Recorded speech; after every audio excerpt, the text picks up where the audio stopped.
सुरम्या अपनी ताऊ जी के घर उनके पोते के अन्नप्राशन में आई हुई थी। सभी लोग एक कमरे में बैठे बातों में मशगूल थे। सुरम्या भी चाय नाश्ता करके उसी कमरे में पहुंच गई। अभी उसने जैसे ही कमरे के अंदर कदम रखा ही था कि उसके कानों में उसकी मम्मी की आवाज़ टकराई। उसने सुना कि उसकी माँ कांति अपनी जिठानी, देवरानी और ननदों के साथ बातों में पूरी तरह से मशगूल थी। और बातों का मुख्य मुद्दा क्या था? अभी कुछ ही दिनों पहले ब्याह कर आई सुरम्या की भाभी नुतन और उसकी ढेर सारी बुराइयां। कांति बड़े रोषपूर्वक अपनी बहू की बुराई में मस्त थी और साथ ही बैठी ताई जी, बुआ जी और चाची जी आग में घी डालने जैसा काम करके खूब मज़े लेकर उस बुराई को सुन रही थी। कानों में कांति के शब्द तो सुरम्या के पड़ ही गए। अब क्या बताऊं मैं आप लोगों को, नूतन का तो मुझको कुछ समझ में नहीं आता। हर काम अपनी मर्जी से करती है, कुछ टोको भी उसको तब भी नहीं मानती। मेरे तो सचमुच ही भाग्य फूट गए ऐसी निकम्मी पाकर। और मेरे बेटे पर पता नहीं कौन सा जादू डालकर उसको भी पूरी तरह से अपने बस में कर लिया है। हमेशा मेरी आज्ञा में रहने वाला बेटा मेरी हर बात को सिरे से काट देता है। आप लोग तो सचमुच बहुत भाग्यशाली हो जो बिना चू चपड़ वाली बहुएं मिली हैं, और लड़के भी कैसे सरवण कुमार हैं, और भी जाने क्या क्या कहना चाह रही होंगी। उसकी सुरम्या को सचमुच उस समय अपनी माँ के ऊपर गुस्सा तो बहुत ज़्यादा आ ही रहा था। ये मम्मी भी ना बिल्कुल सुधरना नहीं चाहती। अभी तक मुझसे भाभी की बुराई करती रहती थी, अब 4 जनों के बीच उनका मजाक बना रही हैं। लेकिन वो उल्टे पांव ही वापस कमरे में बाहर चली गई। सुरम्या के पापा 3 भाई और 2 बहनें थीं, तो उसके सबसे बड़े ताऊ के पोते का अन्नप्राशन संस्कार उत्सव था और उसी में सभी पारिवारिक सदस्य वहां पर आए हुए थे। और उसकी भाभी नुतन की शादी के बाद सब लोग अब एक साथ इकट्ठा हुए थे। सुरम्या को भी ताऊ जी और ताई जी ने आग्रह पूर्वक बुलाया था। वो उनका आग्रह टाल सकी ना। उसके मम्मी पापा भी आए थे और मम्मी ने ही बताया था कि उसके भैया रानू को ऑफिस से छुट्टी नहीं मिली, तो वो नुतन के साथ लेकर शाम को आएगा। क्योंकि उसकी भाभी नुतन भी नौकरी करती, तो उसको भी शाम को रानू के साथ आने का ही निर्णय लिया। अभी कुछ ही महीने पहले उसके भैया रानू की शादी नुतन के साथ हुई थी। अब नुतन जबकि नौकरी करती थी, तो वो कांति की हर बात को आंख मूंद कर नहीं मान सकती थी, लेकिन फिर भी वो जो कार्य करती वो कांति से प्रार्थना पूर्वक ही कहती।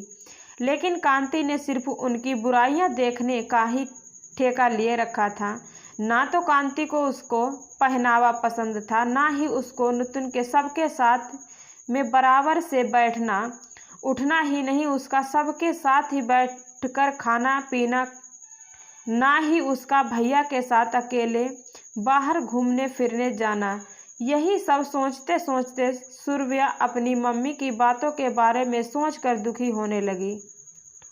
सुरम्या, तुम्हारी भाभी तो सचमुच किसी की काम की नहीं है, जो भी कहो उसका उल्टा ही करती है। एक दिन कांति फोन पर सुरम्या से बोली, क्यों ऐसा हो गया है मम्मी?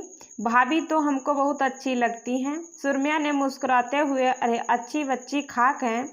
मैंने ऑफिस से साड़ी पहन कर जाने के लिए कहा तो साफ मुकर गई कि मम्मी जी भला साड़ी कौन पहनकर ऑफिस जाता है। और तो और तेरा भाई भी बिल्कुल जोरू का गुलाम बन गया।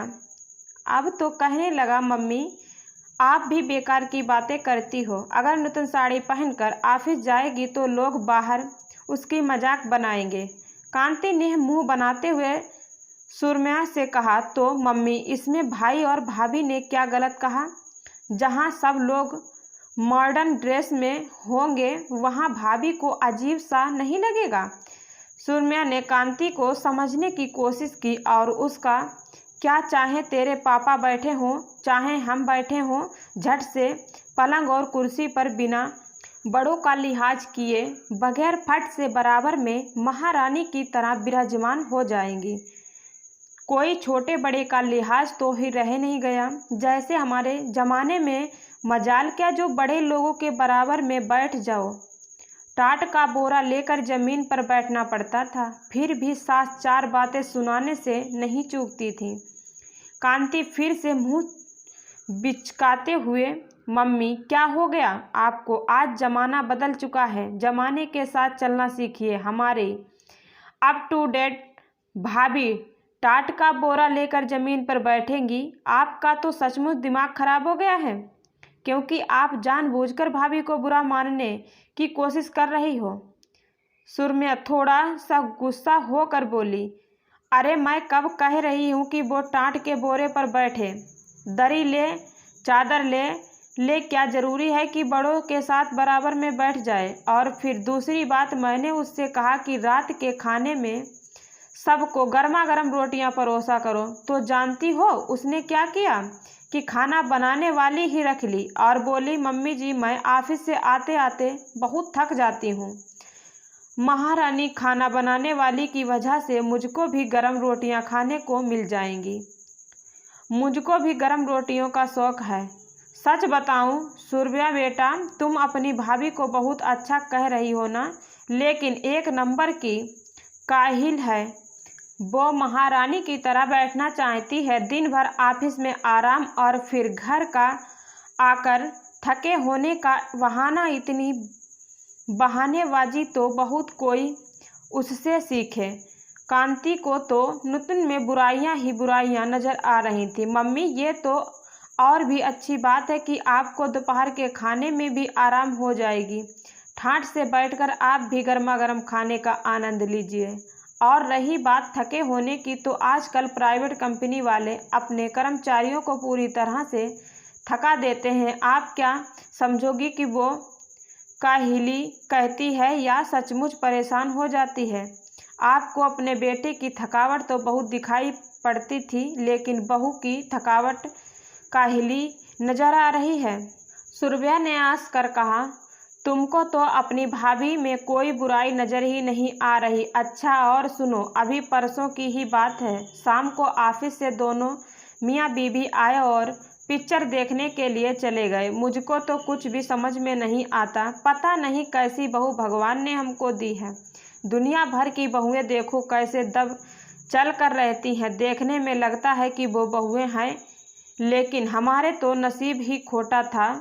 और तो और मेरा बेटा भी अपने बस में कर लिया। कांति ने जीभ को तालू से लगाकर छी छी की आवाज़ निकालकर खिसियाते हुए कहा, मम्मी सचमुच आपने हद कर दी। अब भाभी भैया के साथ घूमने नहीं जाएंगी तो किसके साथ जाएंगी? मतलब आपने उनमें सिर्फ बुराइयां ही देखना चाहा, जरा अच्छी निगाह से भी तो उसको देखो की कोशिश कीजिए। हाँ, मुझसे तो भाभी की बुराई की आपने, लेकिन आपसे हाथ जोड़कर प्रार्थना है कि और किसी से भाभी की बुराई मत कीजिएगा, और आज के बाद मुझसे भी बात मत कीजिएगा, वरना मैं आपसे बात नहीं करूँगी, क्योंकि मुझको ये सब बातें बिल्कुल भी अच्छी नहीं लगती। भाभी मेरे हिसाब से बहुत अच्छी हैं, सबके साथ अच्छी तरह से व्यवहार करना जानती हैं, सबका यथायोग्य सम्मान भी करती हैं। सुरम्या ने फ़ोन पर ही हाथ जोड़कर कहा, कांति से कहा, लेकिन कांति अपनी इस आदत से बाज ही नहीं आती और गाहे बगाहे सुरभ्या ने नुतन की बुराई करने ही लगती, लेकिन आज तो हद ही कर दी। सब परिवार वालों के बीच सरेआम भाभी को बदनाम कर रही थी। अरे सुरभ्या, तुम यहाँ अकेले क्यों खड़ी हो? सब लोग वहाँ कमरे में एक साथ बैठकर बातें कर रहे हैं। अचानक सुरभ्या को एक झटका लगा और वो अतीत से बाहर आ गई। छोटी बुआ उसके पास आकर बोली, हाँ बुआ जी, चल रही हूँ। अब उनसे कैसे बताती कि मम्मी की बातों से चिढ़कर वो यहाँ आई थी। थोड़ी देर बाद जब सुरभ्या कांति के पास अकेली थी तो उनसे बोली, मम्मी मैंने आपसे कहा था कि भाभी की बुराई सबके सामने मत कीजिएगा, लेकिन आपने मेरी बात नहीं मानी। सब लोग कितना मज़ा लेकर आपकी बातों को सुन रहे थे। भला अच्छा लगता है कि घर की बहू की आप इस तरह बदनामी करें? आप तो उनको बेटी कहती हैं, लेकिन कोई बेटी की सरेआम बुराई करता है? सभी ताई चाची और बुआ जी के लोगों की बहुएं हैं, कोई अपनी बहू की बुराई करते नहीं।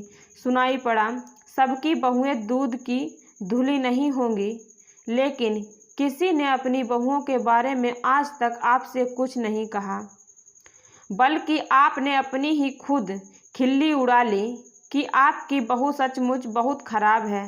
सुरभिया ने कांति का चेहरा घुमाते हुए कहा, हाँ, ये तो तू सही कह रही है। कांति की आंखें सोचने के अंदाज में सिकुड़ गईं।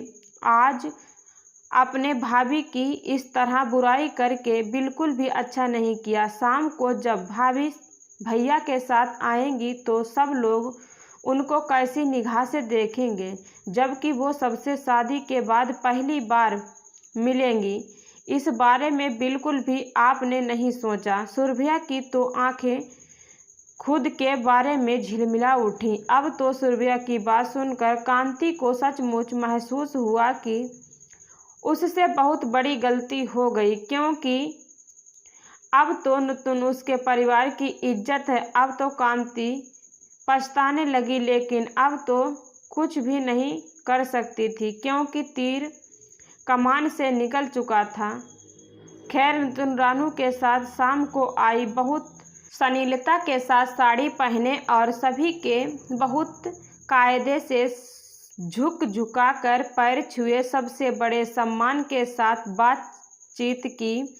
अब तो सभी लोग नुतुन से मिलकर बहुत ज़्यादा ही खुश हुए। भाई, नुतुन से मिलकर तो हम सब लोगों को बहुत अच्छा लगा। तुम तो बेकार ही उसकी बुराई कर रही थी। सभी की जुबान पर यही बात थी। हाँ, सही बात, नुतुन तो हमारी सचमुच लाखों में एक है। पता नहीं क्यों मैं उसकी कमियां देखने लगी थी हूँ।